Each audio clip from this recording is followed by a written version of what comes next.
Mr. Malcolm. I think Mr. Ramirez has some questions. Okay.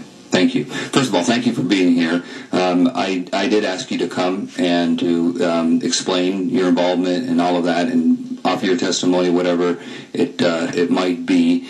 And I've got to tell you that the reason that I think there's been so much angst about how this thing has unfolded and all of these activities that has unfolded is because we haven't been doing things in public. And so I wanted to have the opportunity to have you here and to say the things that you want to say and to say them in the public forum and try to influence your counsel in the same way that any private individual has the right to do and offer any suggestion that you might have for a course of action, what have you, and be able to do it in a public forum. And so I appreciate you being here. I appreciate having the guts and the courage to show up today and to speak your mind. I've got a couple of questions. Sure. First of all, with regards to the RMR and the removal, what was your involvement with that specifically?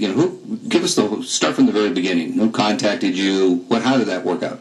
Well, I so happen to have a timeline with me, just in case someone asks the timeline.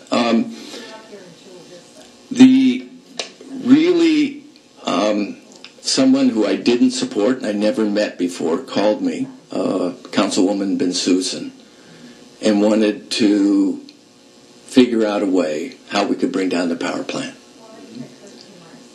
And I'm sure the reason why she called me, not that I'm the first on anyone's list, but I was the one that negotiated the deal. I was chairman of the port.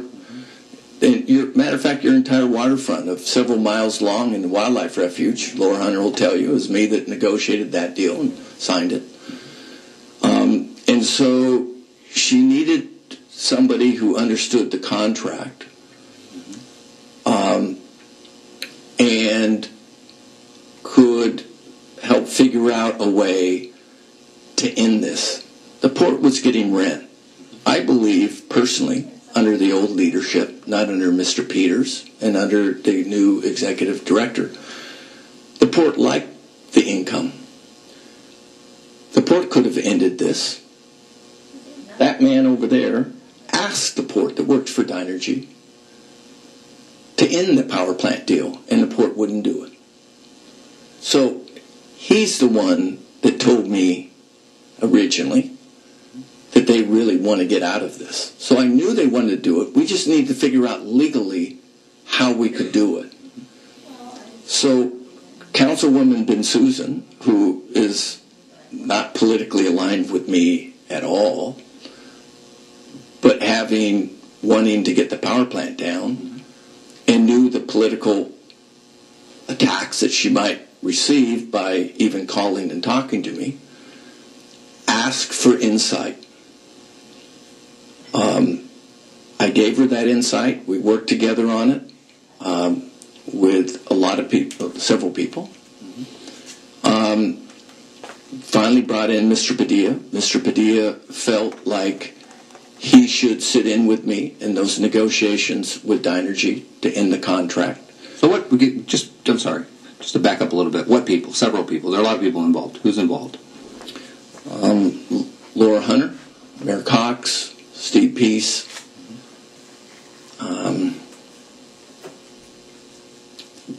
the attorneys, both city, outside council, and maybe others I don't think of right now. Okay. So Mr. Padilla called the chairman of the board, asked if it was okay to have the meeting. The chairman blessed it. Because the port never thought it would happen. If they ever thought we could have negotiated the end of the contract, they would have never blessed it and allowed Mr. Padilla to have the meeting. But we walked out with an agreement. Walked out with an agreement to end the contract as 12/31. Remember, September 1, ISO staff released a report saying they had to continue on. On September 9th, ISO staff, the board approves the staff recommendation. On September 29th, Dynergy gets a written notice that they have to continue the contract through the year we're in right now. We have our meeting with Dynergy to end October 6th. After that meeting, I call the mayor of Long Beach, who's the new member of ISO. I inform him we've reached an agreement to terminate the contract. He calls the staff, and staff issues the letter saying it's all over. We're ending it December 31. That's how it came about. What prompted them? Why? That woman took risk. Yeah. And she deserves a thank you. And you know what? I don't like a lot of her politics.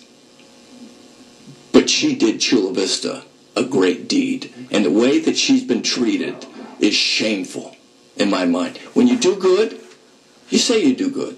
When you do bad, kick her in the pants. Okay.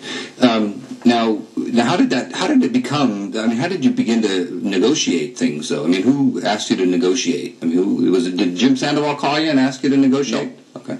No one other than those people there. They thought that because of my relationship, I knew the managing director of Dynergy, who's no longer there. Because of the relationship, because of my knowledge of the contract, because it's what I do for a living.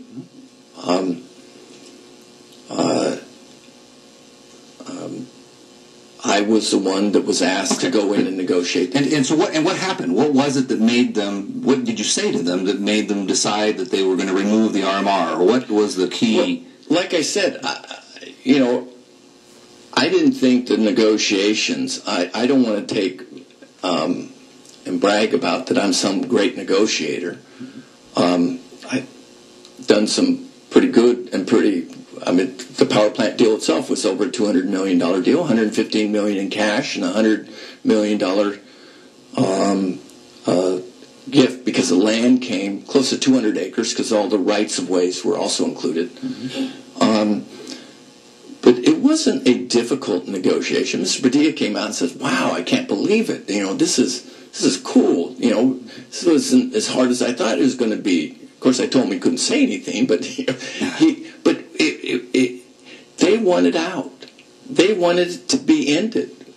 Isn't that correct, Mr. Marcy? Yeah. They wanted it over.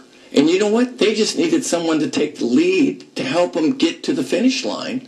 And I just so happened to have been given the privilege to help negotiate and end this for the city of Chula Vista.